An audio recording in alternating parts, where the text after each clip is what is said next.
Olá, pessoal! Nossa aula de hoje será sobre a Primeira Guerra Mundial. Mas uma coisa bastante importante que nós temos que lembrar é, primeiro, nós teremos como base o livro História, Sociedade e Cidadania, de Alfredo Bolos Júnior. Essa será a nossa principal fonte de pesquisa sobre a Primeira Guerra Mundial. Lembrando que, claro, que existem várias outras. Primeiro, nós vamos falar sobre a Guerra Mundial. Mundial por quê? Porque a gente conta com representantes de todos os continentes, ou seja, vários países, não só o continente europeu, vai estar enviando tropas, enviando soldados para essa guerra. E nós também dizemos que é uma guerra total. Por quê? Porque nesse momento o alvo era também a população civil, ou seja, além de todos os recursos, a população civil também viu-se em meio à guerra. Uma outra coisa importante é a questão da Belle Époque, Belle Époque nós temos basicamente como um momento em que a Europa vivia uma paz, não havia iminência de guerras, de conflitos, Então eles estavam investindo na tecnologia, nas ciências, basicamente isso. Um outro quesito importante também que vale ressaltar é a questão do imperialismo. Quando nós estamos falando sobre imperialismo, nós estamos dizendo que pós-revoluções na Europa, nós temos uma busca por matéria-prima, por mercado consumidor e por zonas de influência. Além disso, a gente volta bastante no tempo e nós temos que entender a Guerra Franco-Prussiana. Quando a gente fala assim, fica fácil. É a Prússia, obviamente, contra a França. Só que a gente tem que entender que por que esse povo entra em disputa se, na verdade, quem está em crise é a sucessão de trono espanhol. O que a Prússia e a França têm a ver com isso? Rapidinho. Pessoal, nós estávamos falando da época onde Napoleão III estava no poder, E esse carinha, ele estava vivendo basicamente uma crise no seu país. Então, ele estava procurando uma forma para levantar a moral da galera e provar a supremacia francesa. Ou seja, que nessa bagaça aqui, quem está mandando somos nós, França. Só que, por outro lado, nós temos uma figura muito emblemática e muito importante chamada Otto von Bismarck, Esse carinha, nesse momento, ele é chanceler da Prússia, certo? E o que ele está buscando? Ele está buscando, basicamente, unificar a Alemanha.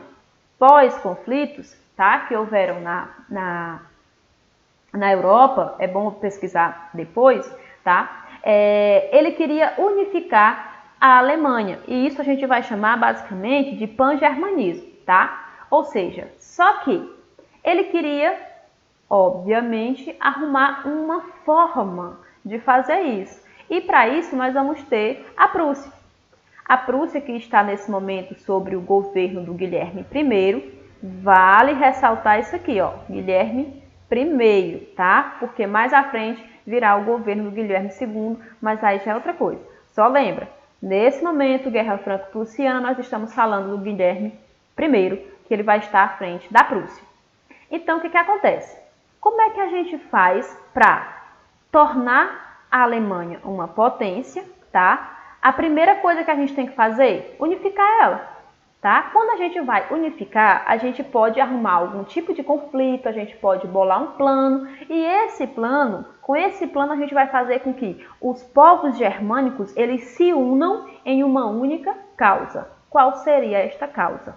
Primeiro, o Leopoldo, Leopoldo, simplesmente príncipe, ele diz: desde a Revolução Espanhola, em 1868, que não tem ninguém no trono da Espanha. Então, o Leopoldo diz, sabe uma coisa?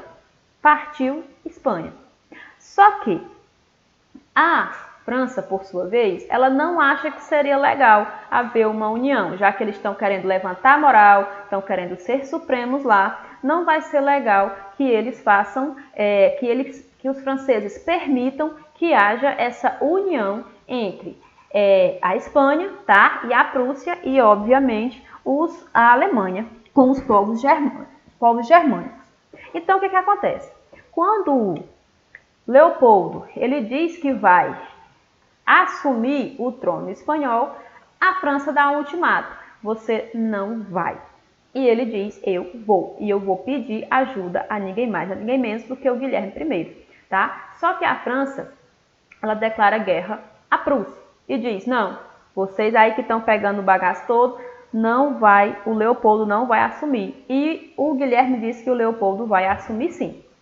Nesse meio tempo, o que vai haver?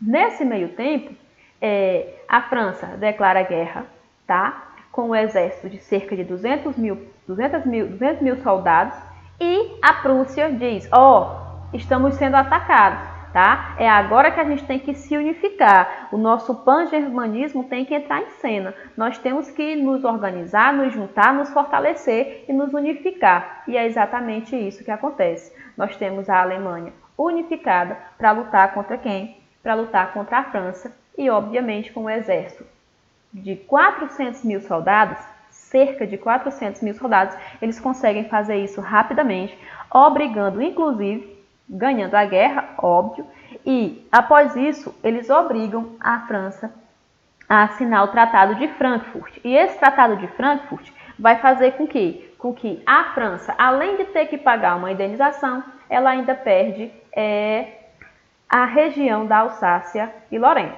Então, importante a gente entendendo esses conceitos, tá? A gente vai para o próximo. Alianças. Todo mundo já ouviu falar, quando a gente fala assim, Primeira Guerra, a gente já pensa logo, Tríplice Aliança, Tríplice Entente. Mas como é que elas começaram? Como é que elas se formaram? Primeiro, a gente vai ter novamente a figura do Bismarck, e esse Bismarck, ele vai criar a Aliança Defensiva, ok? Aliança Defensiva, ou seja, o Bismarck ele diz o quê? A gente já tem uma Alemanha unificada, ela já está forte. Então a gente tem que começar a entender que quando um país ele é muito forte, mais cedo ou mais tarde aparecerão alguns inimigos. Frente a isso, ele começa a buscar por outros parceiros, ele começa a buscar por outros países que queiram fazer uma aliança. Só que a gente tem que lembrar que o Bismarck ele buscava uma aliança defensiva, ok? Por outro lado, nós temos o Império Austro-Húngaro, que está passando por um momento que vários dos países, vários dos grupos que eles dominam estão lutando por independência, então seria interessante que eles conseguissem uma aliança. Dessa forma, nós temos a Itália também. Então pronto, está organizado. Nós já temos uma aliança defensiva, que nós vamos dar o nome de Tríplice Aliança. Só que, a partir do momento que nós temos o Guilherme II no poder, o Guilherme II ele vai demitir o Bismarck e vai criar a aliança de expansão pela força. Ou seja, a gente não quer mais se defender, a gente quer atacar. A gente vai agora buscar o nosso lugar no mundo. E é isso que eles começam a fazer. Eles começam a investir na indústria naval, eles começam a investir em armas, tá? Eles começam a fazer empréstimos mais baratos até que a Inglaterra. E eles começam a crescer, eles começam a se transformar numa potência dentro da Europa. Por outro lado, nós temos um país que é nada mais, nada menos do que a Inglaterra. E nesse momento, a Inglaterra, ela é nada mais, nada menos do que o maior império colonial da época. Sendo assim, a Inglaterra diz: como eu sou gente boa pra caramba, tá? E eu gosto muito da paz mundial, eu não quero que, por exemplo, a Alemanha se torne uma grande potência querendo novos territórios, novas colônias. Eu sou a favor de um equilíbrio. Tá tão bom a nossa Belle Époque? Então vamos manter um equilíbrio de poder na Europa. Como basicamente funcionaria isso? A Inglaterra continuando a ser o maior império colonial da época. Só que não tinha como ele barrar a Alemanha nesse momento. Então eles começam a fazer o quê? Obviamente começam a também fazer alianças. E aí nós viemos para cá. Nesse momento, nós temos a França. E a França, desde aquela guerra franco-prussiana, que ela busca o quê? Ela busca uma revanche porque quer a região dela, da Alsácia e Lorena, tá? Então, nesse momento, 1904, nós vamos ter a formação da Entente Cordial. Professora, não é por acaso Tríplice Entente, não? Não, pessoal. Nós estamos falando da aliança entre Inglaterra e França, 1904. Quando é que começa a ser chamada de Tríplice Entente? A partir do momento que a Rússia entra nessa aliança. Como é que a Rússia acaba entrando nessa aliança? Primeiro, Rússia, todo mundo sabe, só lembrando, contém ironia, tá? Rússia é um país muito pequeno, né? Todo mundo sabe que a Rússia é minúsculo. Então, o que eles queriam? Mais territórios. Eles queriam mais zonas. Eles queriam um espaço maior porque eles tinham muito pouco. Só que, nisso, eles queriam controlar nada mais, nada menos do que os estreitos de Bósforo e Dardanelos. Beleza. Problema. Para controlar os estreitos de Bósforo e Dardanelos, eles teriam que primeiro tomar eles do Império Turco. Império Turco esse que era mais ou menos amiguinho do Império Austro-Húngaro. Dá para entender mais ou menos que nós temos países diferentes que estão lutando pelos mesmos espaços com o mesmo objetivo? Então vamos lá. Como é que a Rússia faz para conseguir controlar esses estreitos? Lembra do pan-germanismo? Agora nós teremos o pan-eslavismo. Ou seja, a Rússia, gente boa pra caramba, ela diz: que pena, os povos eslavos estão sob o domínio de um monte de gente diferente, vários impérios diferentes, o povo quer uma coisa, depois o povo quer outra. Seria tão bom se eu pudesse unificar esses povos eslavos, mas para isso eu teria que ser o quê? Basicamente uma mãe. E aí nós temos o quê? Nós temos a Mãe Rússia. E esta Mãe Rússia, ela vai entrar logo em algum conflito? Ela vai logo entrar em algum problema? Não. Ela vai dizer assim, olha, eu preciso de determinados territórios, mas eu preciso de alguém lá. Ou seja, eu vou ajudar alguém daquela região, daí, obviamente, que eu vou ter um controle maior, eu vou ter como adentrar, e eu vou adentrar nesse território, eu vou adentrar nesse grupo como uma protetora, ou seja, a Mãe Rússia. E a Mãe Rússia, ela vai tentar ajudar quem? A Grande Sérvia. Ela vai ajudar a Sérvia a ser um país enorme. A Grande Sérvia que vai, de certa forma, cuidar dos povos eslavos, tá certo? Então, vamos lá.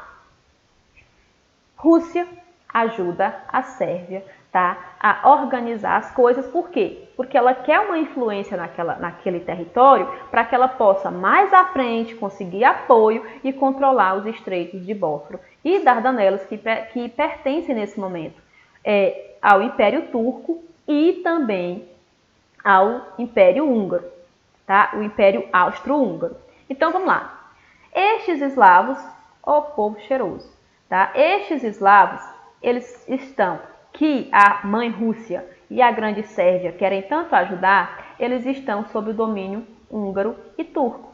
Isso quer dizer que mais cedo ou mais tarde nós teremos um conflito entre Rússia, Sérvia e o Império Turco e o Império Austro-Húngaro, que fazem parte de um outro grupo, tá? Inclusive o Império Austro-Húngaro já faz parte da Tríplice Aliança da Alemanha, e a Rússia, que já está buscando ajuda da Inglaterra, tá? Já está buscando ajuda da França. Ou seja, nós temos dois grupos que estão querendo basicamente o quê? Zonas de influência. Além disso, nós temos um outro probleminha. O primeiro probleminha é o que eu acabei de ver. A Alemanha aqui está escrito errado. Mas aqui, ó, quem está assistindo, isso aqui é a Alemanha, tá? A Alemanha também queria ter uma influenciazinha no Golfo Pérsico, tá? Então, o que acontece? Nesse momento, a Alemanha começa, muito altruísta, tá? Querer ajudar os povos daquela região construindo a estrada de ferro Berlim-Bagdá. Para quê? Porque eles queriam, nesse momento, eles estavam buscando novas formas, tá, né, de energia, eles estavam buscando novas formas de zonas de influência e tudo mais. Então, nesse momento, a Alemanha ela pretende, né, chegar nas zonas petrolíferas do Golfo Pérsico. Só que para isso ela tinha que fazer essa estrada de ferro, que não seria muito legal, tá certo? Então pronto, nós já temos as alianças. Alemanha, Império Austro-Húngaro e Itália, e nós temos a aliança Inglaterra, França e Rússia, tá? Só que a gente está falando dos principais países, mas esses países também têm as suas zonas, tá, de influência. Vamos lá.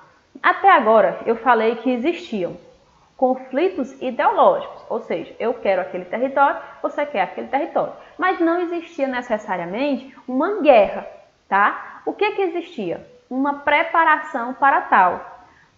E esse período, a gente vai, basicamente 1870, por aí, a gente vai chamar de paz armada. Por que a gente vai chamar de paz armada? Porque para manter a paz, a gente fabrica armas. Por que fabrica armas? Porque caso algum outro país venha querer invadir o nosso território, pegar as nossas colônias, nossas zonas de influência, a gente pode se defender. Então vamos lá. Será que a gente vai acreditar que realmente ninguém tinha intenção de criar uma guerra? De começar uma guerra? Não. A gente está falando de um período de preparação. Se houver a guerra, a gente vai estar organizado. Então, desde 1871, a gente vai ter algo chamado de corrida armamentista. Corrida armamentista que também vai ficar muito famosa, pessoal, durante a Guerra Fria, tá? E, além de serviço militar obrigatório, vários países da Europa vão começar a instituir o serviço militar obrigatório, criando aquela questão do nacionalismo, né, que a gente merece, que a gente pode, que a gente deve, que de alguma forma nós somos especiais e por isso nós merecemos mais do que os outros, além da fabricação em massa, em larga escala, tá, de armas e de munições. Só que, lembrem-se, a desculpa que eles usavam é que, na verdade, eles só estavam com essas armas para defesa, tá? Até nesse momento, todo mundo era santo e só tinha suas armas única e exclusivamente para quê? Para defesa. Agora vamos lá. Como se diz aqui na nossa região, a medida do ter nunca enche. Então, em 1914, tá? Em 1914, a gente vai ter o Francisco Ferdinando, tá certo? Chico Ferdinando não tem o que fazer. Só lembrando, Chico Ferdinando, ele na verdade, ele era arquiduque, tá certo? O Império Austro-Húngaro, ele era governado pelo Francisco José, que em 1914, Francisco José já tinha 85 anos. Então, Francisco José, ele não era muito de bater perna, ele não era muito de dar um rolê. Ok? Então, quando havia alguma questão, alguma viagem, algum congresso, alguma viagem bacana, legalzinha, quem era que ia? O Francisco Ferdinando. Francisco Ferdinando, ele ia para os encontros políticos, as articulações políticas, quanto representante do Império Austro-Húngaro. Mas vale lembrar que, na verdade, o governante era o Francisco José, que já tinha nessa época 85 anos. Mas vamos lá. Francisco Ferdinando acha que a sua monarquia dual, porque a gente sabe que o nome era Império Austro-Húngaro, então ele achava que sua monarquia dual era pequena. Então ele queria o quê? Uma tríplice. Ele não queria mais ser um Império Austro-Húngaro, ele queria ser um Império Austro-Húngaro eslavo. Então, ele não tem o que fazer e vai para onde? Ele vai negociar isso, tá? Na Bósnia. Só que quando ele começa a negociar isso na Bósnia, ele começa a ameaçar a independência de outros países. Por exemplo, se ele vai ter uma grande influência nessa região, ele vai ameaçar aquela questão da independência da nossa grande Sérvia, ajudada pela mãe Rússia, tá? Então, o que acontece? 28 de junho, ele e sua esposa Sofia vão andando em carro aberto. Nessa época não tinha muita violência, o cara era autoridade, então ele se confiou. Vamos lá, dar um passeio, onde? Em Sarajevo, na Bósnia. Quando eles chegam lá, eles não contavam que outros países, outras nações, outros grupos, uns queriam independência, outros eram independentes, mas eram basicamente fracos, então eles queriam manter essa independência. Então, existe um grupo secreto, eu adoro os grupos secretos, e dentro desse grupo secreto, chamado de Jovem Bósnia, existia Gavrilo Princip. Só que eu não sei se a pronúncia é essa. Se não for, a escrita está aqui. Então, assim, esse cara, ele fazia parte desse grupo Jovem Bósnia e ele não era a favor de forma alguma que houvesse essa monarquia tríplice, juntando os povos eslavos, ou seja, outorgando, né, oficializando a dependência dos povos eslavos quanto ao Império Austro-Húngaro. Então, ele diz o quê? Vamos resolver as coisas. Como é que a gente resolve as coisas? Matando. E é exatamente isso que ele faz. Só que você tem que lembrar o quê?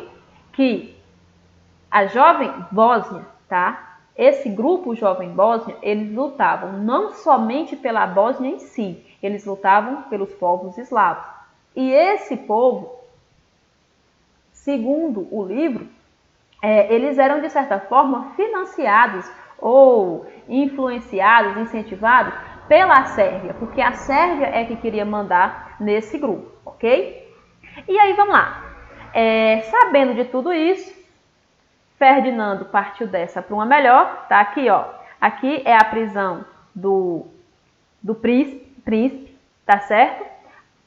Pense no inferno que esse cabra começou. E aí a gente volta para cá. O Império Austro-Húngaro acusa a Sérvia. Lembre que o cara morreu na Bósnia, mas a Sérvia queria a unificação dos povos eslavos. Então, de uma forma voluntária ou involuntária, a Sérvia estaria envolvida. O Império Austro-Húngaro declara guerra à Sérvia, ok? E nisso nós vamos ter o começo da Primeira Guerra Mundial. Por quê, pessoal? Por quê? O Império Austro-Húngaro declara guerra à Sérvia. Problema: a Sérvia ela é financiada, ela é apoiada pela Rússia. E a Rússia faz parte da Tríplice Entente. Então, a partir do momento que o Império Austro-Húngaro declara guerra à Sérvia, claro que a Sérvia vai pedir ajuda à Rússia. E a Rússia não vai entrar sozinha contra o Império Austro-Húngaro para defender a Sérvia. A Rússia vai pegar a sua aliança, ou seja, nós temos toda a aliança defendendo a Sérvia contra o Império Austro-Húngaro. Só que o Império Austro-Húngaro também não está sozinho nisso. O Império Austro-Húngaro faz igual o irmão menor quando está apanhando. O que ele faz? Ele vai buscar o irmão maior, o vizinho, o primo, o tio, o avô, com um pouco aquela briga no meio da rua. Então, o que acontece? O Império Austro-Húngaro diz, ó galera, infelizmente mataram lá o Ferdinando, Nandinho, tá? E com a morte do Nandinho, ou do Chiquinho, dependendo do que você gostar mais, com a morte do Nandinho, eu vou ter que declarar guerra à Sérvia. A Sérvia chamou a Rússia, tá? E a Rússia chamou os amigos. E é agora que eu quero os meus amigos também.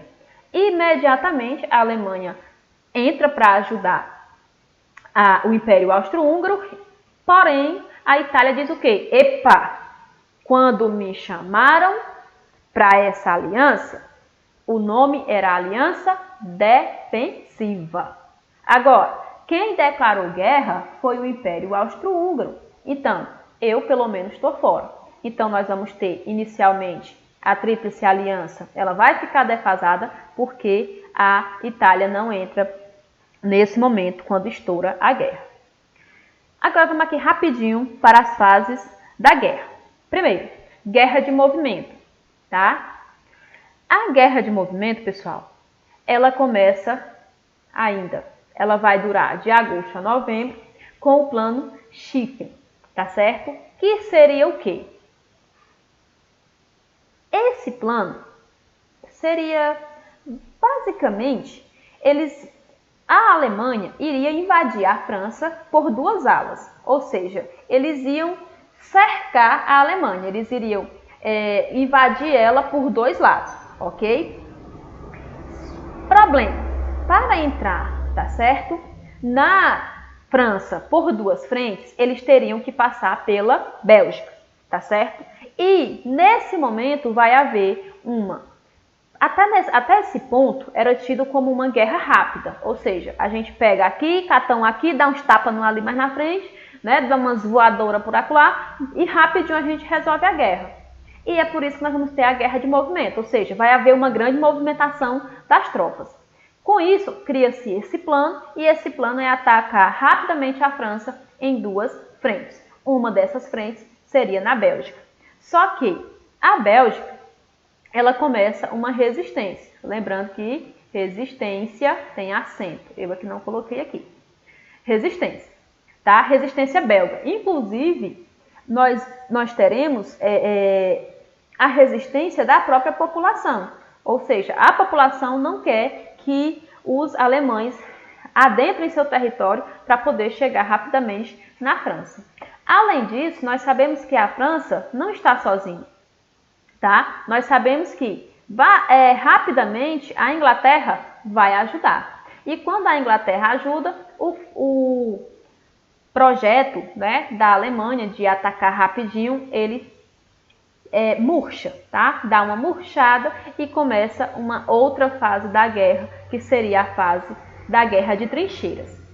A guerra de trincheiras, pessoal, é um caso à parte que será aprofundado. Essas fases da guerra aqui, eles serão mais aprofundados, tá? Em outras aulas. Aqui nós vamos fazer de forma bem rápida, porque a gente tem que falar da condição dos soldados e tudo mais. O certo é que cerca de 640 quilômetros foram cavados. Ou seja, a galera fazia trincheira. Eles iam cavando, cavando, cavando. Em alguns locais, eles cavavam tão fundo que dava para o homem andar montado a cavalo e não ser visto pelo grupo de fora, pelo outro grupo, pelo grupo rival. Problema, pessoal. Nós começamos em 1914.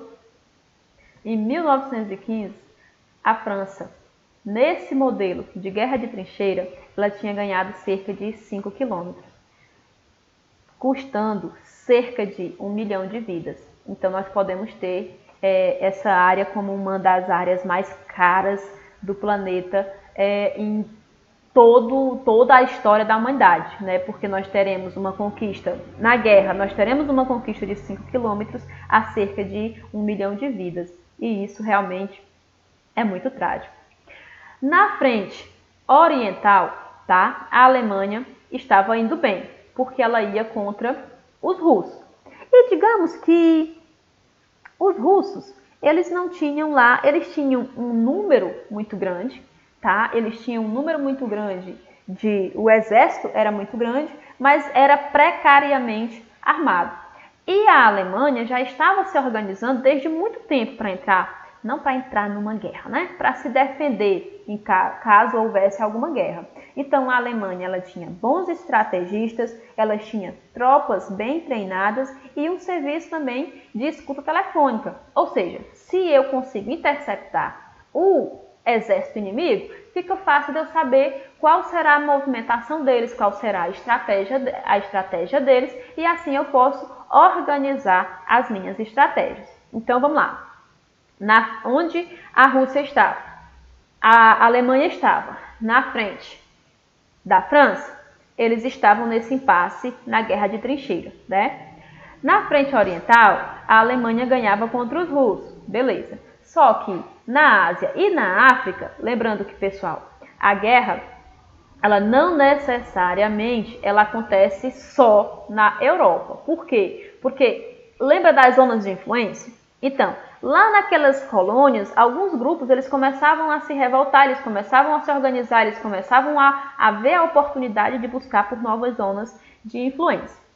Então, já na Ásia e na África, a Alemanha ela perdia e feio para os japoneses, tá? E para os anglo-franceses. Aqui nós temos a referência das imagens dos sites onde foram pegos estas imagens. Chegamos ao fim da aula e aguardem que daqui a alguns dias, em outras oportunidades, nós vamos dar continuidade a esta aula. Nós faremos um aprofundamento nas fases da guerra, tá? E nós vamos também ver a entrada dos Estados Unidos, a saída da Rússia e também os tratados de paz. Até a próxima!